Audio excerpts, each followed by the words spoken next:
Alright student, welcome back to मेरा अपना school. अस्सलाम वालेकुम। कैसे हैं आप लोग? सब खैरियत से हैं?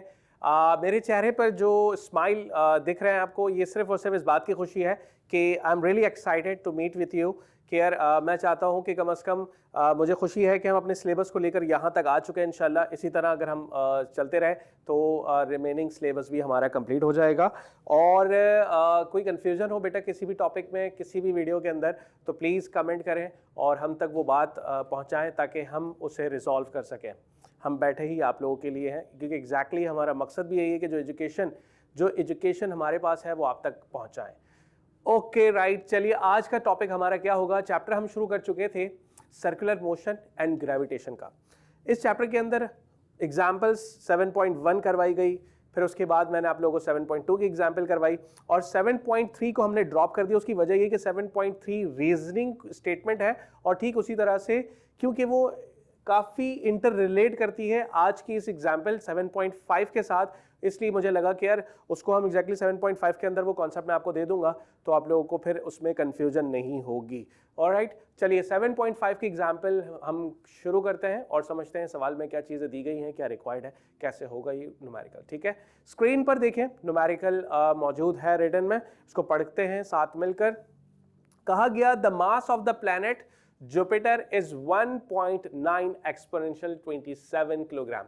सिंपल, आपको पता है एग्जैक्टली यूनिवर्स में बहुत सारे प्लैनेट्स मौजूद हैं और ये प्लैनेट्स जो हैं एग्जैक्टली सन के अराउंड रिवॉल्व कर रहे होते हैं और इनकी जो रोटेशन होती है वो अपने ही ऑर्बिट में जो है वो स्पिन भी करते हैं, साथ साथ एग्जैक्टली रोटेट भी करते हैं, और जिससे अल्लाह ताला ने जो है दिन और मौसम की सूरत हाल और ये सारी चीज़ों की जो रद्द-बदल है वो सब इसी बुनियाद पर हो रही होती है। ठीक है, चलिए आ जाते हैं, हम समझते हैं एग्जैक्टली हमें कहा गया कि मास ऑफ द जुपिटर हमें कहा गया कितना दिया गया है 1.9 एक्सपोनेंट 27 किलोग्राम। लिख लेते हैं यहाँ पर, डेटा के अंदर लिखा जाएगा क्योंकि data means collection of information. ठीक है, तो अब हम करेंगे ये कि न्यूमेरिकल के अंदर जो चीज़ें हमें दी गई, जो हमें बताई गई हैं, उसे हम एक जगह इकट्ठा करके डेटा में लिख देंगे। यहाँ क्योंकि मास ऑफ जुपिटर दिया गया और जुपिटर क्योंकि एक प्लैनेट है तो वो छोटा तो होगा नहीं, बहुत बड़ा प्लैनेट होता है, तो एग्जैक्टली इसके मास को कैपिटल एम से रिप्रेजेंट करते हैं हम। ठीक है, तो इज दैट ओके? राइट, ठीक है, तो मास ऑफ द जुपिटर है, छोटा सा जे लिख दिया आपने यहाँ पर ताकि ये इस बात को शो कर रहा है कि ये मास है जुपिटर का। और कितना बताया गया? 1.9 एक्सपोनेंट 24 किलोग्राम। ठीक है, तो मास ऑफ द जुपिटर हमारे पास मौजूद, 27 किलोग्राम। ठीक है, 27, सॉरी बेटा, 27 किलोग्राम, राइट, 27 किलोग्राम दिया हुआ है मास ऑफ जुपिटर। आगे बढ़ते हैं, आगे कहा गया and that of the sun is 2 exponent 30 kilogram.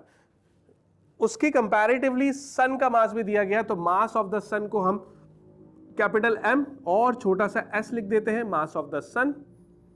ठीक है, मास ऑफ द सन, और ये आपको दिया गया है 2 एक्सपोनेंट 30 किलोग्राम, 2 एक्सपोनेंट 30 किलोग्राम।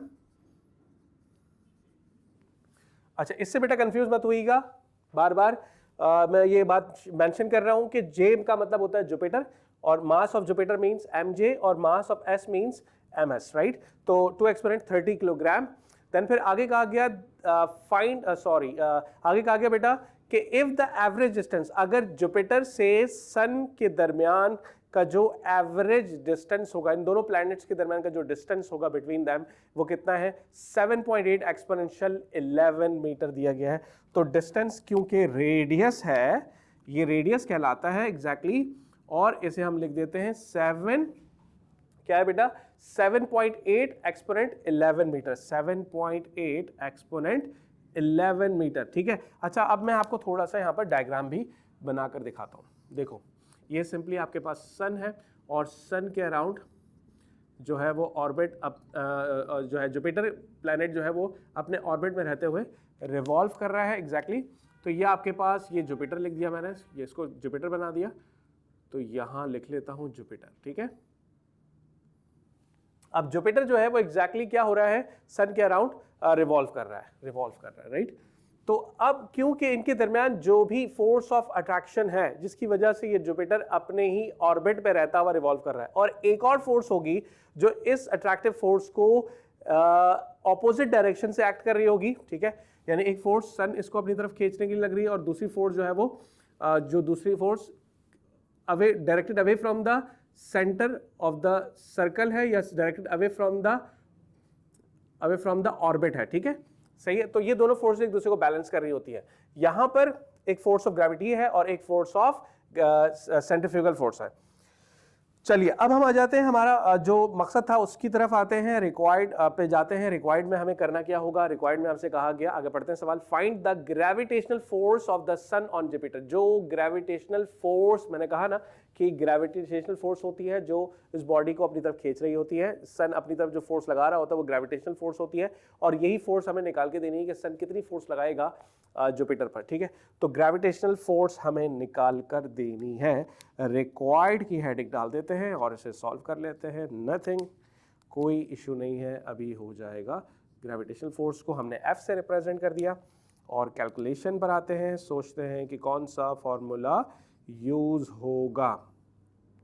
क्या ख्याल है बच्चों, क्या लगता है कौन सा फॉर्मूला यूज करवाने वाला हूं मैं? ठीक है, देखो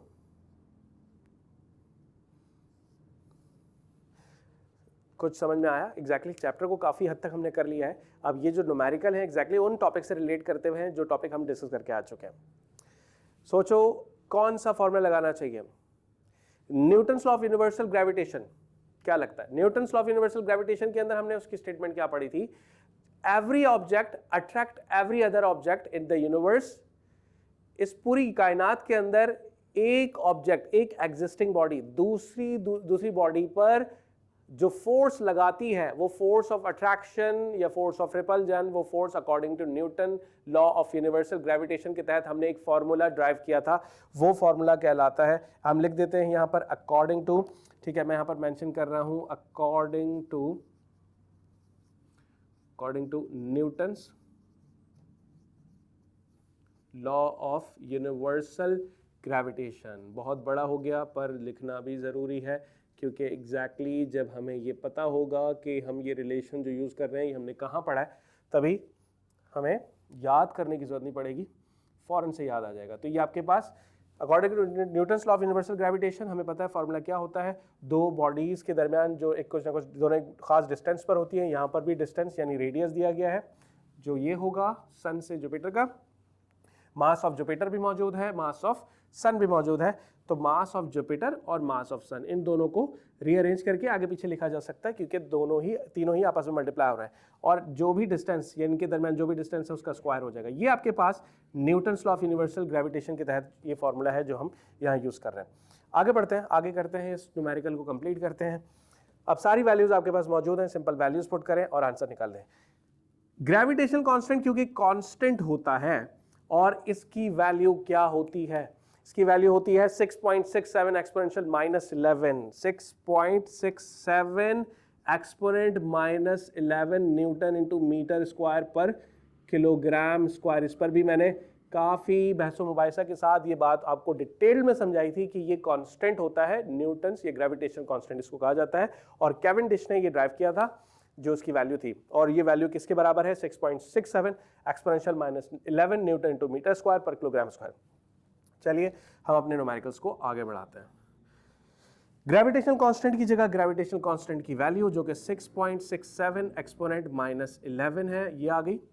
देन फिर उसके बाद मास ऑफ जुपिटर कितना मौजूद है? 1.9 एक्सपोनेंट 27, ठीक है। अच्छा, उसके बाद मास ऑफ सन कितना मौजूद है? 2 एक्सपोनेंशियल 30, तो यहां पर आ जाएगा 2 एक्सपोनेंट 30, और डिवाइड करा देंगे जो इनके दरमियान डिस्टेंस है, और वो हमें दिया गया है 7.8 एक्सपोनेंट 11, 7.8 एक्सपोनेंट 11, और क्योंकि उसका स्क्वायर है तो हम यहाँ पर भी लगा देंगे स्क्वायर। अब ये पूरा सॉल्व करने पे जो रिजल्ट हमें मिलेगा एग्जैक्टली क्योंकि कैलकुलेटर की मदद से करेंगे, और मैंने ये आंसर पहले ही निकाल के रखा है तो मुझे इल्म है इसका आंसर क्या था। 1.166 एक्सपोनेंट 24 न्यूटन इसका आंसर आएगा। 4.166 एक्सपोनेंट 24 न्यूटन, ठीक है। ये वो फोर्स है जो सन जुपिटर पर लगाएगा, और यही फोर्स ऑफ ग्रेविटेशन हमें निकाल के देनी थी 4.166 एक्सपोनेंट 24। जल्दी से इसका स्क्रीनशॉट लें और इसे अपने पास रजिस्टर पर उतारें। अपने हैंड राइट से जब तक नहीं करेंगे तब तक ये चीज़ आप लोगों को सही मायनों में समझ में नहीं आएगी।